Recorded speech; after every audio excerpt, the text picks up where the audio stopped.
You have to marry me. Who's gonna love you now that you have a 13-inch scar across your body? Now, before you judge him for what he said, hear me out. I was 19 years old, and one night, I get a sharp pain in my chest. I fall to the ground, and I can hear this voice. You're sick. Dying. And if you don't do something about it, you're going to die.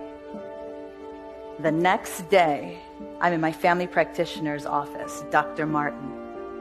Nothing is wrong with you, Christina. Your heart is fine. Your lungs are fine. The chest pain you have is acid reflux. Take this medication, it will help you. Dr. Martin, I still have the pain. Something is seriously wrong with me. I don't have acid reflux. My boyfriend at the time, Alessandro, had mentioned to me, Cri, baby, why haven't any of the doctors ordered a CAT scan? Call the police, Dr. Martin, because I'm not leaving your office without a CAT scan. An hour later, Dr. Martin and I are negotiating, and we negotiated down to an ultrasound and an upper GI. 2 days later, I'm in a hospital across town about to start the upper GI, and a nurse runs in. Dr. Martin called, we need a CAT scan, Christina, immediately.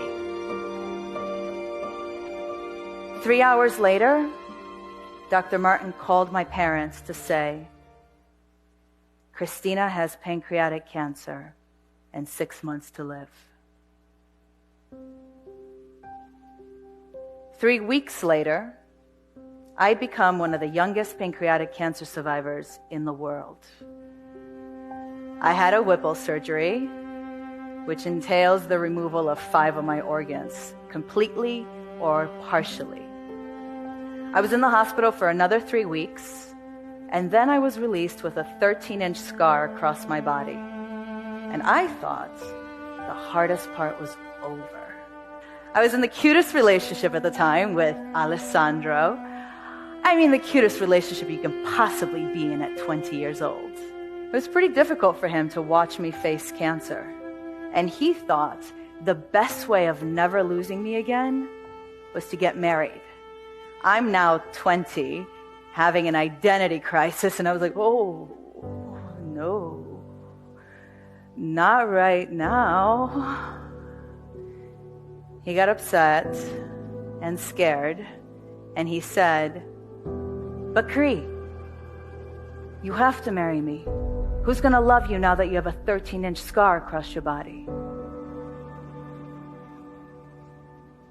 Now, before you judge him for what he said, hear me out, because I agree with you. It's shitty. In that moment, I actually thought about it. Who is going to love me with a 13-inch scar across my body? I left. I didn't leave Alessandro because of what he said. I left Alessandro because a part of me believed what he said, and that scared me. It scared me to see my responsibility and my opinion of myself. So I ran away as fast as I could from the person, the thing that showed me my true self. And here's one of the hardest truths I learned about having scars. That forgiving those who carved them holds us accountable to forgiving ourselves for believing them.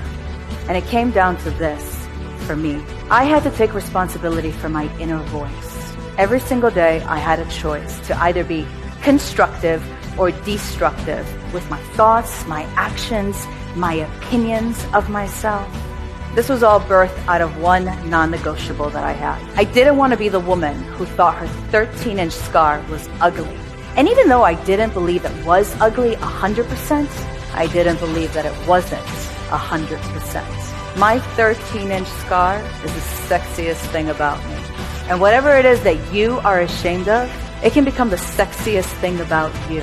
And I'm not saying that what happened to cause this scar is sexy. Ugh, hell no. But who you become because of it, that's sexy. Your soul is sexy.